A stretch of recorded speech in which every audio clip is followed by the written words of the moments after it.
À la une, Daloa a accueilli ce matin le chef de l'État ivoirien. Le président Alassane Ouattara entame aujourd'hui dimanche une visite d'État de 4 jours dans les régions du Go, du Haut-Sassandra et du Lodjibois. Dès son arrivée, il a été accueilli par les populations venues lui souhaiter le traditionnel Akwaba, c'est-à-dire bienvenue. Le développement durable au service de l'émergence de la Côte d'Ivoire, thème des rendez-vous du gouvernement avec le ministre de l'Environnement. C'est une initiative du Centre d'information et de communication gouvernementale CICG. Plus de 20 personnes tuées et une centaine blessées samedi dans la capitale centrafricaine. Flambée de violence provoquée par l'assassinat d'un conducteur de mototaxi au PK5, quartier majoritairement musulman. Les raisons sont encore indéterminées. Bienvenue dans le Trésor. Bonjour et merci d'être avec nous sur RTI 1. 4500 victimes ont été provisoirement recensées.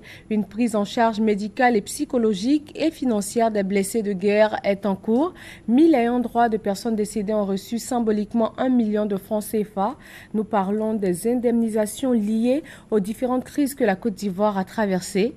La directrice du programme national de cohésion sociale, Mariatou Koné, est avec nous. Avec elle, nous reviendrons en détail sur le processus d'indemnisation en cours. C'est tout à l'heure, tout de suite après le point de l'actualité. Bonjour, professeur Koné. Bonjour, madame. Eh bien, nous vous retrouvons tout à l'heure. Merci. Début de la visite d'État dans les régions du Go, du Haut-Sassandra et du Lodjibois d'aujourd'hui 27 au 30 septembre prochain. Le président Alassane Ouattara est arrivé à Daloa ce matin. Il va donc passer les 4 prochains jours à communier avec ces populations de l'ouest du pays. Pas de meeting pour cette journée, mais une cérémonie de mise sous tension et une autre cérémonie de remise de chèques au titre du FAFSI sont prévues. Dès son arrivée sur le sol de Daloa, le président a eu droit à un véritable bain de foule. Le chef de l'État s'est aussi adressé aux journalistes présents. Nous l'écoutons.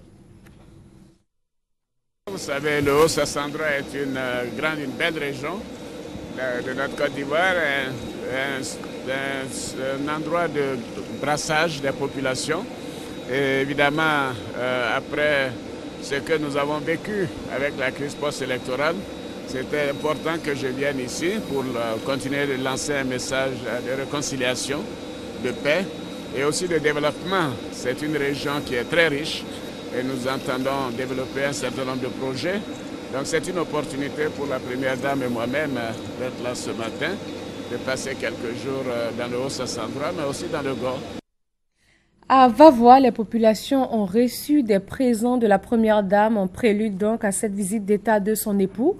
120 millions de francs CFA en matériel et l'enveloppe octroyée au FAFSI, le fonds d'appui aux femmes de Côte d'Ivoire, est de 80 millions. Franck Quadio. Vavois, chef-lieu du département. Ici foisonnent des activités diverses, la plupart du temps animées par des femmes. Elles disent rencontrer des difficultés. La région de Vavois est tellement grande. Bon, nous n'avons pas les moyens financiers pour travailler. On n'a pas les moyens financiers en choses pour se déplacer, pour aller en brousse. Nous n'avons pas les moyens financiers. Donc vraiment, on veut l'aide de la Première Dame pour que le département, la ville de Vavois et le département de Vavois, les femmes se mettent au travail. Un pan de sourire tout de même en perspective. Théâtre du bonheur, la cour de la mairie. Au nom de la Première Dame Dominique Ouattara, la directrice de l'action humanitaire de Children of Africa, Nadine Sangaré, est venue les bras chargés de cadeaux. Chères sœurs de Vavois, j'ai une très bonne nouvelle pour vous cet après-midi. Dans le cadre du FAFSI, nous avons une enveloppe de 80 millions de francs CFA qui a été mise à votre disposition à la COPEC de Vavois pour vous permettre de travailler pour votre épanouissement et pour le bien-être de vos familles. Un peu de tout pour tous les secteurs d'activité, des décortiqueuses et des broyeuses ainsi que des motopompes pour les agriculteurs, des machines à coudre et des congélateurs pour les commerçantes, du matériel récréatif pour les tout-petits, des kits complets d'ordinateurs, 120 millions de francs CFA de dons. Des bénéficiaires heureux qui saluent l'action de la Première Dame Dominique Ouattara. On voyait tout à la télévision, on n'était pas sûr qu'aujourd'hui, nous serons les personnes qui vont bénéficier de ces bienfaits de la Première Dame. C'est une grande joie qui anime aujourd'hui tout le département de Vavois. Une population qui chante sa fierté, la chorale des jeunes de Vavois a tenu à donner une note heureuse à la cérémonie.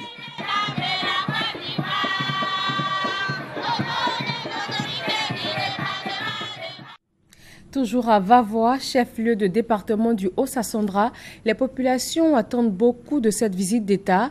Elles espèrent l'exécution de projets d'envergure dans cette partie du pays où les effets de la crise sont encore perceptibles. Eugène Atoubé. Des engins de travaux publics dans la ville de Vavois. Les populations s'y attendaient depuis l'annonce de la visite d'État du président de la République dans le Haut-Sassandra. Mais pour le travail vu à ce jour et ce que les populations ont espéré de la présence de ces engins, il y a comme une attente trompée. Car à Vavois, tout est urgence, vu l'énormité des besoins à combler en termes de développement et de progrès des populations. Ils ont gratté la route depuis la sous-préfecture jusqu'au marché. Sur les autres voies, franchement, rien n'est fait. On est toujours dans l'obscurité et nous sommes dans une ville sans eau. Il n'y a même pas de route ici. On n'a pas grand-chose finalement en ce qui concerne le développement. D'une localité à une autre, les mêmes besoins exprimés par les populations et les mêmes problèmes. C'est Etifla, Dania et Vavois. Les trois sous-préfectures qui composent le département de Vavois placent la visite d'État du président de la République sous le double signe de l'espoir et de la reconnaissance. C'est que nombreux villages comme Kétro-Bassam, Bazranatis et Bonoufla sont en nette progression pour avoir bénéficié d'ouvrages et d'importants travaux de développement. Le sous-préfet vient de nous dire que nous avons eu un fonds à la COPEC, mais ils ont dit de 21 à 40 ans. Nous, on voulait que ça soit de 25 à 50 ans. C'est une doléance. La route a été faite. Nous venons d'avoir un collège flamand nouveau qui est encore dans la zone de Bonoufla. Tout cela par l'effort du président, pour le souci qu'il a, n'est-ce pas, pour les enfants de Côte d'Ivoire. Infiniment, j'ai dit merci à Monsieur le Président de la République. Si dans la ville de Vavois, les travaux ne présentent pas aux yeux de la population un volume important, il y a cependant que la localité a énormément progressé depuis la fin de la crise post-électorale de 2010. Et le sera davantage pour ce que vaut et représente Vavois dans la région du Haut-Sassandra. Un plan Marshall est prévu pour Vavois, pour désenclaver tous nos villages. Aujourd'hui, la moitié de nos routes sont réhabilitées. La population ne peut qu'être contente et aller dire merci au président de la République. Nous devons envoyer au minimum 120 000 personnes. 120 000 personnes. Donc, nous sommes venus mobiliser la population pour que tout le monde converge à Daloa. Il n'y a pas eu d'investissement à Vavois depuis 2002, et donc il y a beaucoup à faire par ici. Beaucoup à faire. Les ministères techniques sont logés dans des bâtiments vétus, ils sont sous-équipés. Lorsque nous tournons, nous rassurons la population quant aux investissements qui sont en train d'être réalisés et qui vont continuer à être réalisés, même après la visite du chef de l'État. Vavois attend toujours la nomination d'un préfet à la tête du département, tout comme la construction d'une préfecture digne et une sous-préfecture tout aussi digne, dans un chef-lieu du département où le travail est une valeur et le vivre ensemble une réalité. Le président de la Fédération des organisations républicaines pour la cohésion et l'émergence Force 2015 est dans le Haut-Sassandra pour préparer l'arrivée du chef de l'État. Il a rencontré sur place les mouvements de soutien de Daloa et de Vavois. Larsen Jarasuba. Daloa, Tiemansouba, dans le département de Séguéla et Vavois sont les localités visitées par le président de la Force 2015 et directeur central de campagne du candidat Alassane Ouattara chargé des mouvements de soutien. Charles Niaoré est allé mettre en mission les responsables locaux des mouvements de soutien pour une victoire écrasante de son candidat, mais avant tout pour une élection apaisée. Il est important que ces élections qui viennent soient des élections apaisées, calmes, pacifiques, et que le jeu démocratique puisse s'exercer. Il est important que vous démarquiez donc de la violence, des conflits. Concentrons-nous sur l'essentiel. L'essentiel, c'est la réélection du docteur Alassane Ouattara. organisez-vous, jeunes de Vavoie, mouvement de soutien, faites des équipes de 2-3 personnes, faites chaque famille le soir, le matin, pour présenter les acquis de la politique du docteur Alassane Ouattara. Invité du directeur central de campagne du président Alassane Ouattara, Serge Arnaud Degré, au Front populaire ivoirien, a invité ses hôtes à faire la politique de développement. Outre ces différents messages, le président de la Force 2015, Chaya Yaoré, qui était accompagné de plusieurs responsables d'autres mouvements de soutien au président Alassane Ouattara, a demandé à Vavoie et à Daloa, à ses amis, de se mobiliser pour réussir la visite du chef de l'État dans le Haut-Sassandra prévue dans quelques jours. Le Centre d'information et de communication gouvernementale CICG a reçu le ministre de l'Environnement. Dans le cadre des rendez-vous du gouvernement initiés par la structure de communication, le thème du développement durable au service de l'émergence de la Côte d'Ivoire a été décortiqué. Parlons économie, comment redresser la politique commerciale de la Côte d'Ivoire et la rendre conforme aux règles de l'Organisation mondiale pour le commerce. Le pays a appelé à renégocier des taux tarifaires conformément aux tarifs pratiqués à l'OMC. Des explications de Justine Saïdjiki. Lors de la deuxième revue de sa politique commerciale en juillet 2012 à Genève, la Côte d'Ivoire a été invitée à renégocier ses taux tarifaires conformément à l'article 28 de l'accord général sur les tarifs douaniers et le commerce prévu par l'Organisation mondiale du commerce OMC. En effet, il a été constaté que les tarifs extérieurs communs tels de l'Union économique et monétaire ouest-africaine, UEMOA, dont est membre, la Côte d'Ivoire n'était pas conforme aux règles de l'OMC. Pire, la mise en œuvre nationale du tarif extérieur commun des pays membres de la Communauté économique des États de l'Afrique de l'Ouest, CEDEAO, négocié, conclu en octobre 2013 et entré en vigueur depuis le 1er janvier 2015, a accentué le non-respect des engagements tarifaires pris par la Côte d'Ivoire à l'OMC. L'application du TEC CEDEAO entraîne un dépassement des taux consolidés par la Côte d'Ivoire à l'OMC sur 889 lignes de produits.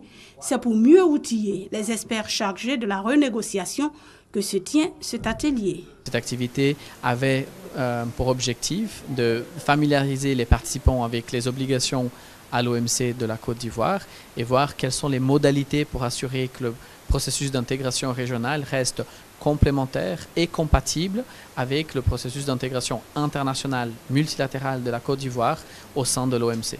La conformité de la politique commerciale de la Côte d'Ivoire aux règles de l'OMC est un gage de développement économique.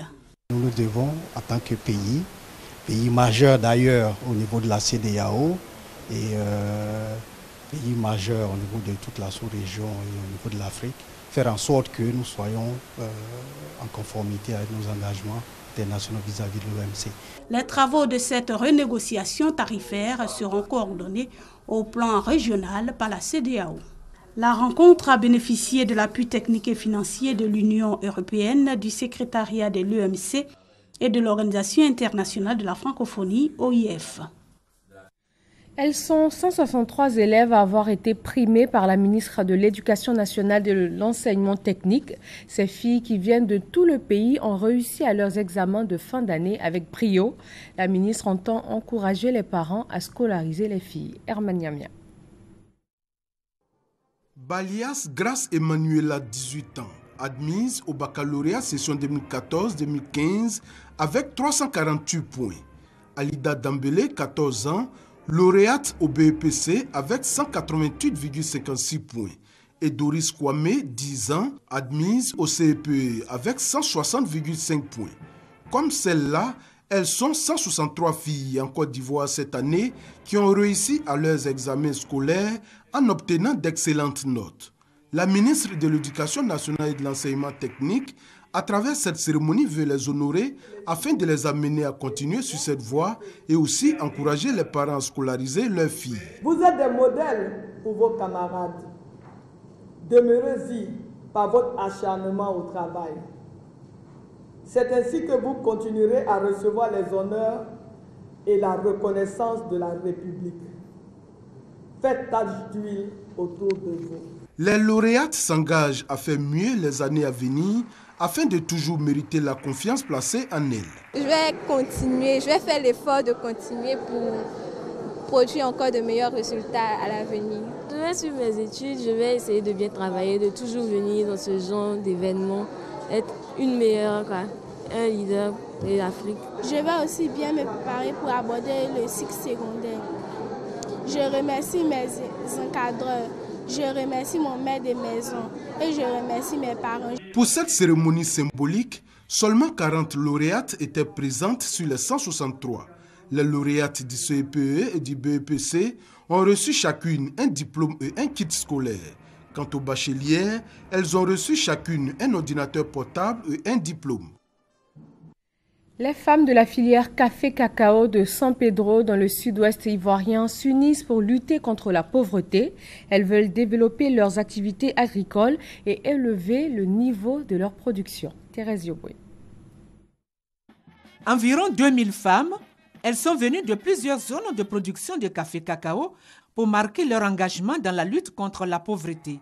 L'enjeu principal de cette initiative est de permettre aux femmes productrices de café-cacao d'assurer leur autonomisation économique et leur leadership par l'accès au crédit et surtout de bénéficier de formations au renforcement des capacités, d'assistance technique dans la réalisation de leurs projets.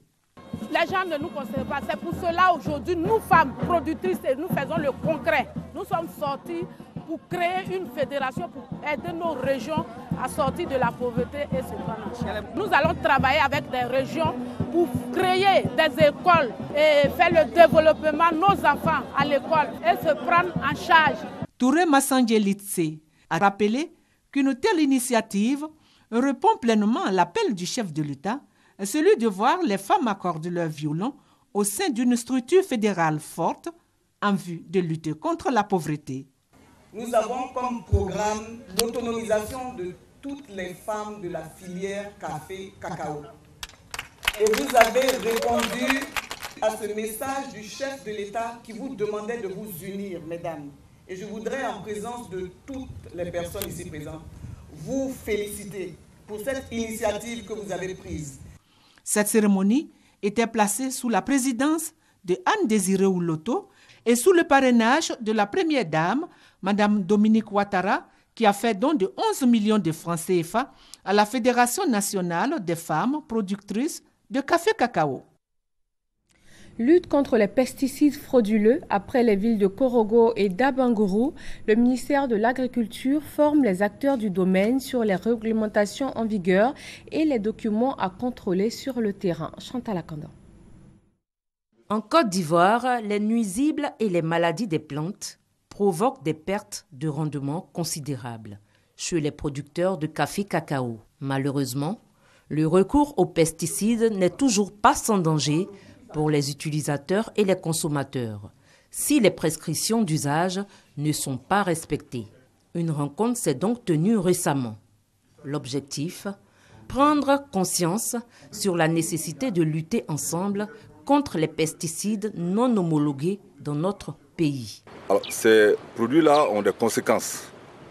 Des conséquences qui sont, par exemple, le rejet de nos produits d'exportation, tels que le cacao, tels que d'autres produits agricoles qui peuvent être rejetés parce qu'on va y retrouver des produits non homologués, non autorisés. Il y a également que l'État lui-même perd des recettes parce que ce sont des fraudes qui sont un manque à gagner pour l'État. Cette formation sur les pesticides frauduleux est saluée par l'ensemble des participants. Cet atelier de formation, à mon sens, est le bienvenu pour plusieurs raisons, parmi lesquelles déjà la mise à disposition des dispositions réglementaires qui vont nous permettre de pouvoir traquer les produits phytosanitaires frauduleux et puis aussi la connaissance des différentes spécificités concernant ces différents produits. Cet atelier de formation sur les pesticides frauduleux dans les villes frontalières aura lieu très prochainement dans le sud Komoï. La Côte d'Ivoire s'engage à intégrer la question de la protection des seniors dans ses différentes politiques nationales et sectorielles. Cela à la suite de l'étude sur les conditions de vie des personnes âgées. Les détails de cette décision avec Guillaume Zéré et Delphine Blas. Les personnes âgées, les personnes du troisième âge au cœur des préoccupations. Alors, un atelier pour améliorer leur situation. À ce rendez-vous, le ministère du Budget, des associations de personnes âgées et les directeurs des affaires sociales. Objectif: recueillir le plein de contributions pour enrichir ce rapport sur l'étude des conditions des personnes âgées avant sa validation. À terme, le dit rapport, produit par la Direction de la protection sociale sur 1 mois, vise à mettre à la disposition de l'État des données. L'État a pris la pleine mesure de la situation des personnes âgées et il s'engage effectivement à faire la promotion et la protection des droits de ces personnes-là qui, pendant longtemps, ont été présentées comme des populations marginales. L'objectif de cette étude est de disposer des données actualisées pour une prise en compte réelle des populations âgées, tout en élaborant une stratégie réelle de prise en charge. Depuis 40 ans, les personnes âgées de plus de 60 ans représentent 4% de la population ivoirienne selon le présent rapport et 37,6% de cette frange vulnérable est encore en activité. La présente étude est une satisfaction. C'est un sentiment de grande satisfaction en ce sens que c'est quelque chose qui ne s'est jamais vu en Côte d'Ivoire. Ça permet de voir les caractéristiques socio-démographiques, socio-économiques, la dépendance, la vulnérabilité des populations cibles que nous gérons au jour le jour. Cet engagement de l'État ivoirien en faveur des personnes âgées s'inscrit dans la mise en œuvre des actions du PND, le Plan national pour le développement 2012-2015, en rapport avec la mise en œuvre des recommandations du plan d'action de Madrid sur le vieillissement. Et justement, la problématique du vieillissement actif est d'actualité. Ils sont de plus en plus nombreux à intégrer le cercle des retraités encore actifs, cela grâce à leurs bonnes conditions physiques et intellectuelles. Patricia Omo. La problématique du vieillissement actif en Côte d'Ivoire, un thème qui nous interpelle tous. Selon une étude récente de l'OMS, l'Organisation mondiale de la santé, de 2000 à 2012, l'espérance de vie a augmenté de 5 ans en Côte d'Ivoire. Une espérance de vie estimée à 54 ans pour les femmes et 52 ans pour les hommes. L'enjeu est maintenant de multiplier les actions pouvant permettre aux personnes âgées d'être acteurs de leur propre vie en contribuant à l'économie. C'est d'inscrire les problèmes du vieillissement dans les stratégies de développement de notre pays. Parce que le vieillissement risque de s'imposer à nous au même titre que la mondialisation. Nous voulons que les personnes du 3e âge en Côte d'Ivoire puissent être intégrées dans la société, que ces personnes-là puissent être acteurs de leur propre vieillissement. Aujourd'hui, la représentation de la retraite active qui se développe est celle d'une deuxième vie professionnelle. En octobre prochain, le Palais de la Culture va accueillir l'édition 2015 de la journée de la retraite active. Occasion pour permettre aux retraités de gérer leur quotidien en développant une deuxième vie professionnelle adaptée à chaque personne. 36e journée mondiale du tourisme ce 27 septembre. 1 milliard de touristes, 1 milliard de possibilités, c'est le thème retenu cette année. Patricia Omo. La journée mondiale du tourisme a pour objectif de présenter les enjeux du tourisme et de sensibiliser la communauté mondiale à l'importance de ce secteur. Le secteur génère plus de 750 000 milliards de francs CFA et emploie également plus de 250 millions de travailleurs dans ses divers compartiments. De plus, il contribue au PIB pour 10% et représente 6% du total des exportations dans le monde. Le nombre de touristes internes s'élève à 706 000 pour 470 000 touristes internationaux, soit près de 1,2 million de touristes en Côte d'Ivoire pour l'année 2014. Pays de droit et de cohésion, la Côte d'Ivoire a amélioré son image au plan international et ouvert ses portes aux investisseurs venant de tout horizon. Déjà avec les hôtels en chantier avancé dans le district d'Abidjan, il faut s'attendre à plus de 3 000 emplois directs et 9 000 emplois indirects. Notre pays ayant un potentiel énorme dans toutes nos régions, il nous revient aujourd'hui et demain de redoubler d'ardeur au travail et faire montre d'imagination afin que la destination Côte d'Ivoire soit très prochainement l'une des plus attrayantes de la sous-région d'Afrique de l'Ouest.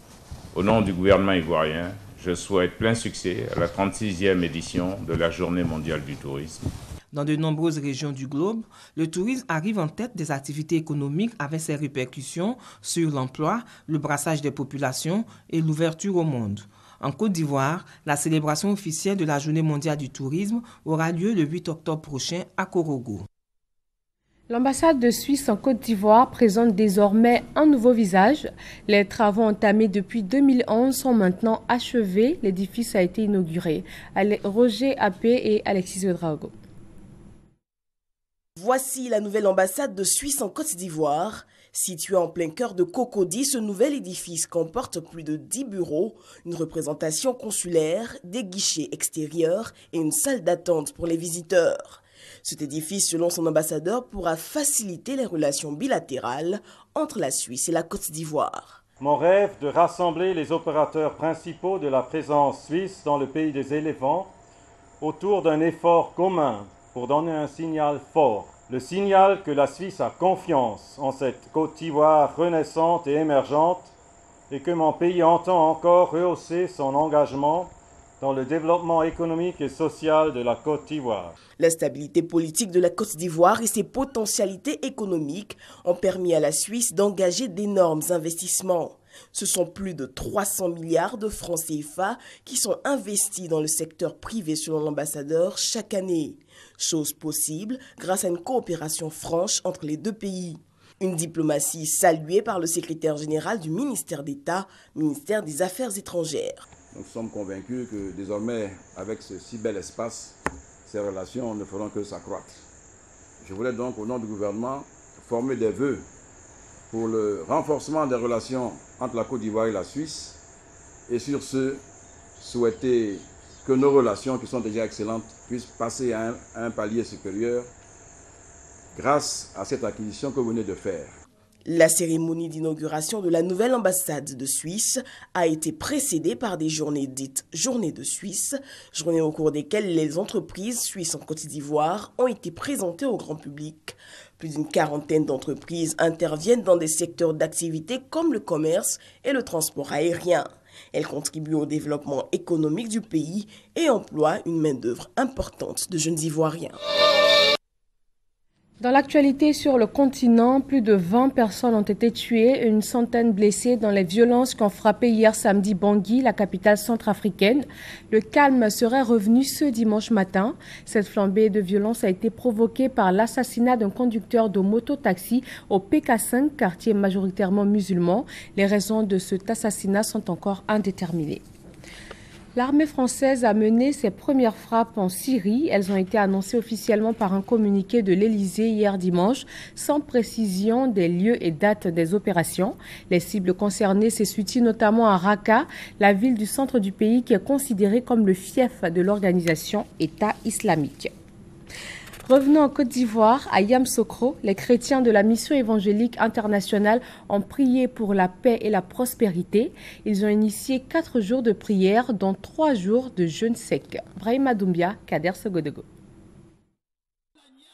Durant 4 jours, les chrétiens de la mission évangélique internationale en Côte d'Ivoire ont prié jour et nuit pour la nation ivoirienne. Ils ont aussi observé 3 jours de jeûne. C'est pendant ces temps de prière que la communauté rassemblée a imploré le Tout-Puissant afin de ramener la paix et la prospérité en Côte d'Ivoire. Au nombre des orateurs qui ont animé ces journées, le révérend Soumaï Adi de Côte d'Ivoire et le révérend Zundi Jérémy du Burkina Faso. J'invite tous les croyants, tous les chrétiens, toute la population à se joindre à ce mouvement pour que nous élevons la voix, pour pouvoir intercéder en faveur de la Côte d'Ivoire, pour que Dieu fasse des choses nouvelles dans ce pays, la Côte d'Ivoire, et au travers la Côte d'Ivoire, tous les pays francophones. Et à travers ce programme, nous voyons la main de Dieu. Et s'il y a des programmes comme ça dans tous les 4 coins de la nation, si les gens se ouvrent leur cœur à Dieu, nous allons voir qu'il y aura un changement véritable dans la vie de la Côte d'Ivoire. Et cela va profiter à tout le monde.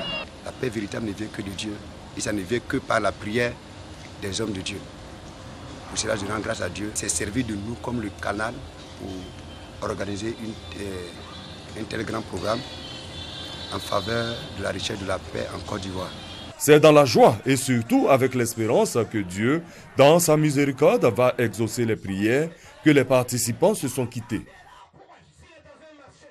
Les fidèles de l'église protestante de Débrimou à Dabou, eux, ont célébré la fête de la moisson. 18 nouveaux pasteurs ont été consacrés à cette occasion. Mamadou Kwasi. L'église protestante méthodiste de Débrimou en fête. Les fidèles de cette église du département de Dabou ont célébré 2 dimanches d'affilée d'importantes rencontres. La première, une fête de moisson pour exprimer la reconnaissance au Tout-Puissant pour les bienfaits dont ils bénéficient depuis quelque temps. Les responsables de cette église ont saisi l'opportunité pour inviter les fidèles au partage et à la culture de la paix. Pour eux, seules ces valeurs pourront les rapprocher du Tout-Puissant. La marraine de la cérémonie, Marie-Josépha Digueux, a demandé aux fidèles de l'église de continuer la prière et la méditation pour la paix en Côte d'Ivoire.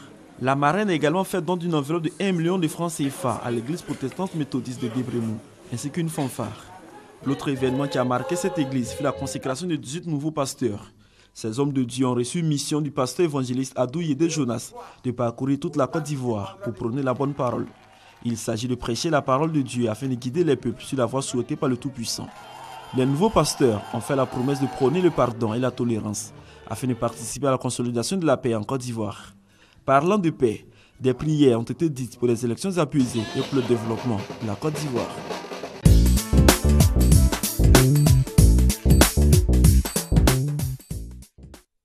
L'opération des victimes des crises survenues en Côte d'Ivoire a été lancée le 4 août dernier.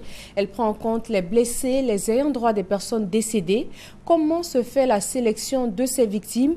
Quel est le processus pour être indemnisé? La directrice du programme national de cohésion sociale est avec nous. C'est la structure qui pilote l'opération d'indemnisation et elle va répondre à nos différentes questions. Rebonjour, professeur Maria Toukoné. Bonjour, madame. Alors, comme nous l'avons dit tout à l'heure, l'opération a été lancée le 4 août dernier, près de 2 mois après. Où en est-elle aujourd'hui?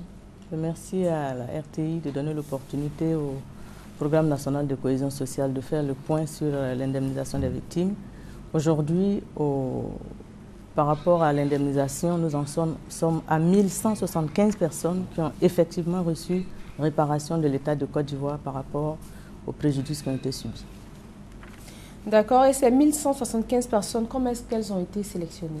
Les 1175 personnes font partie d'un grand groupe de 4500 personnes issus de la liste qui a été fournie par la Commission nationale d'enquête qui a siégé au lendemain de la crise post-électorale. Donc c'est une liste qui indique qu'il y a 3500 personnes décédées et puis 1000 personnes qui sont blessées. Donc c'est donc avec cette liste que nous travaillons pour l'instant. Et vous avez fait le point déjà le lundi 27 septembre dernier aux associations des victimes. Oui. Alors Gabriel Zani nous propose un reportage sur cette rencontre avec les associations et nous nous retrouvons tout de suite après. Le programme d'indemnisation et de prise en charge des blessés de la crise post-électorale est effectif.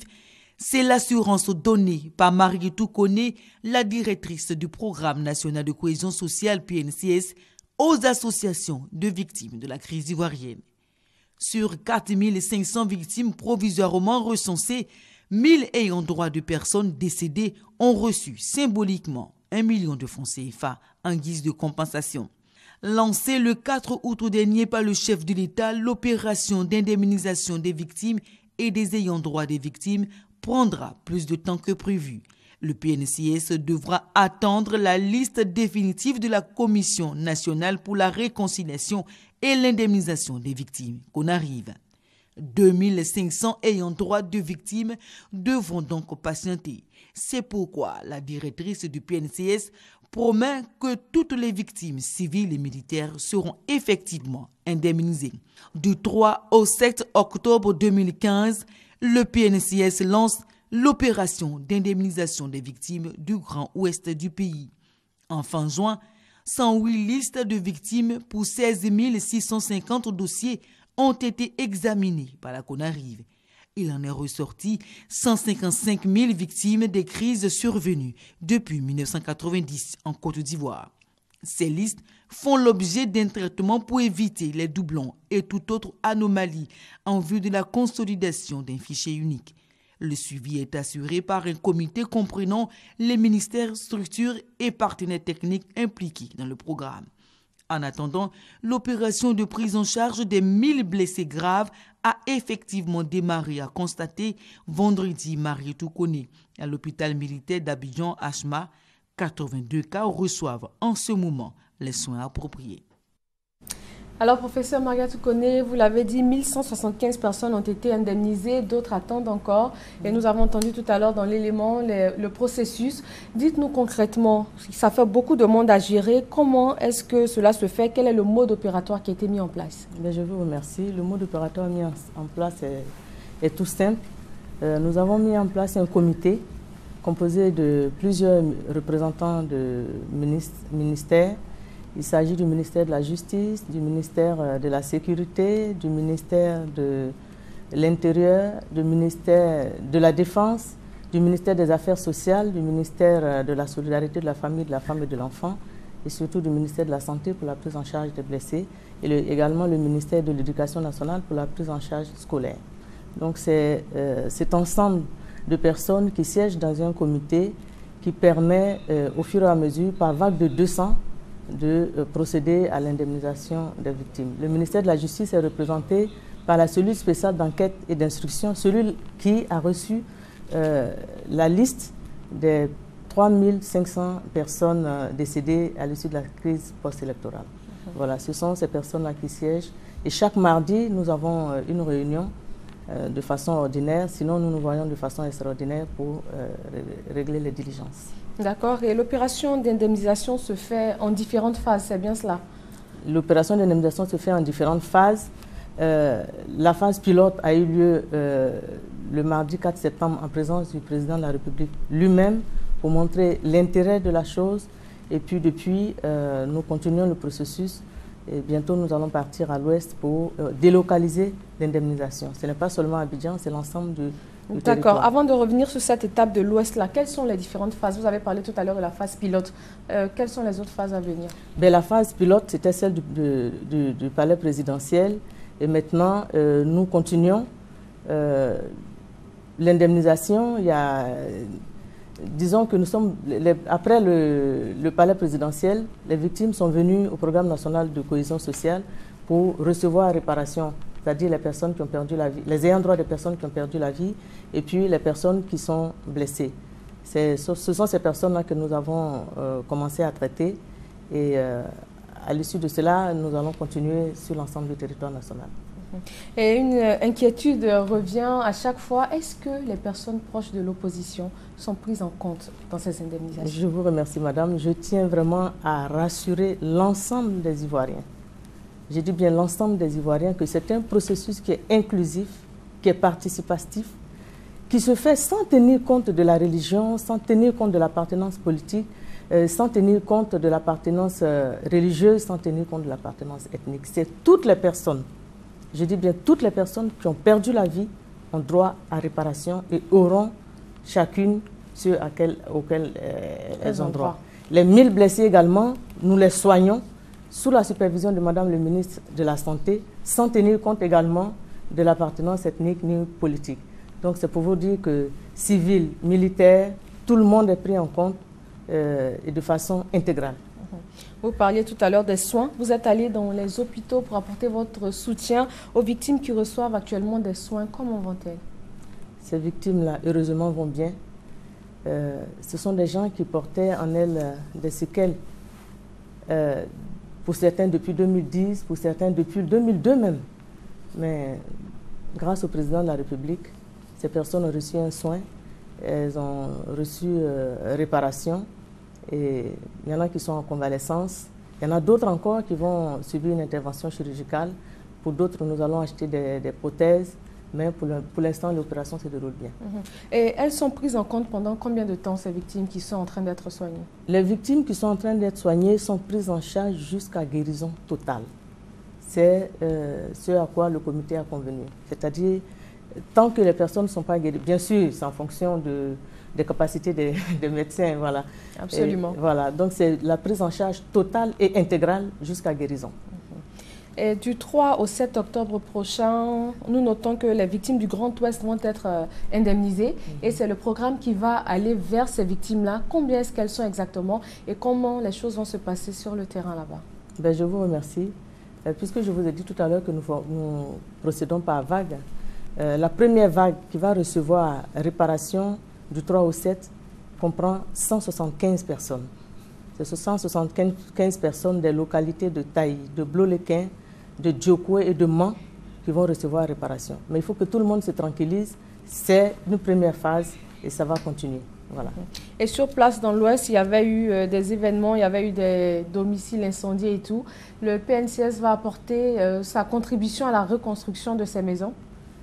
Le processus d'indemnisation comprend plusieurs choses. Je vous ai dit, c'est par priorisation que nous avons commencé par les personnes qui ont perdu la vie et les personnes qui sont blessées. Sinon, il y a la prise en charge médicale, la prise en charge psychologique, la prise en charge scolaire, et puis il y a les réparations. Réhabilitation des maisons, réhabilitation des centres qui permettent aux gens de se regrouper, centres culturels, foyers, écoles, centres de santé et tout ça. Tout ça, ça va faire partie de la seconde phase. D'accord. Donc nous sommes dans la première phase pour l'instant. Nous sommes dans la première phase qui est l'indemnisation des ayants droit des personnes qui ont perdu la vie et l'indemnisation des personnes qui ont subi des blessures physiques et psychologique. Le processus en entier, il s'étend jusqu'à quand? Le processus, c'est un processus qui va continuer, y compris après les élections, jusqu'à ce qu'il n'y ait plus de victimes, c'est-à-dire que jusqu'à ce que toutes les victimes aient été prises en compte. Est-ce que vous pensez que ce processus-là renforce réellement la cohésion sociale? C'est un processus qui renforce la cohésion sociale dans la mesure où, quand on est dans la détresse, on est dans la souffrance, et qu'on sait que il y a une épaule qui nous écoute, il y a une épaule qui nous soutient. Il y a l'État qui compatit à notre douleur. Je pense que ça soulage énormément. Et cela explique d'ailleurs l'engouement de ce processus. Il y a des personnes qui ne croyaient pas dans ce processus-là. Donc il y a des partis politiques ou des individus qui avaient même lancé des mots d'ordre demandant au boycott, ne vous inscrivez pas et tout ça. Mais c'est la première fois dans l'histoire de notre pays que le processus d'indemnisation commence et aboutisse effectivement. Et je crois qu'au vu de cela, nous étions à Bayota, Ouragayo, Logouata, les populations attendent que le fonds spécial d'indemnisation pour les victimes leur revienne. Et je pense que c'est la bonne chose que nous avons retenue de cela. Et elles sont donc prêtes à monter pour ne pas dire qu'elles sont déjà dans le train de la cohésion sociale et de la réconciliation nationale. Voilà. Et vous avez dit tout à l'heure que le processus va s'étendre même après les élections. Alors nous approchons de cette phase période d'élection. Qu'est-ce que le programme national de cohésion sociale prévoit pour cette période, on va dire, particulièrement sensible? Pour les élections, nous n'avons qu'un mot à la bouche. Il faut que ces élections soient apaisées, que ces élections se déroulent sans violence, que ces élections montrent que les Ivoiriens sont devenus matures. Parce que la violence n'apporte rien. La violence ne construit pas. Vous voyez qu'avec seulement 4 années de paix, nous avons vécu beaucoup de choses. Des réalisations économiques, des infrastructures. Et je pense que le volet social va se renforcer quand nous allons sortir définitivement de la crise. Et donc, le programme national de cohésion sociale fait beaucoup de sensibilisation. Nous avons par exemple édité une charte pour que chaque Ivoirien s'engage pour des élections apaisées. Ce que nous voyons tout à l'heure à l'écran. Des élections apaisées en Côte d'Ivoire, des élections sans violence, parce que la violence ne nous aide pas à construire. La violence détruit notre pays, la violence détruit nos relations, la violence n'est pas constructive. Et nous devons construire notre pays, nous devons aller de l'avant, nous devons savoir pardonner, nous devons savoir être tolérants les uns vis-à-vis des autres. Je n'ai pas gagné aujourd'hui, mais je peux gagner demain, donc je dois plutôt aider les autres à consolider la paix dans mon pays. Et je crois que c'est ce que chaque Ivoirien devrait faire. C'est ce que chaque Ivoirien devrait retenir. Merci, professeur Mariatou Koné, directrice du Programme national de cohésion sociale. Avec vous, nous avons fait le point du processus en cours pour l'indemnisation des victimes des différentes crises ivoiriennes. Merci à vous et merci à vous tous de nous avoir suivis. Très bon après-midi sur RTI 1.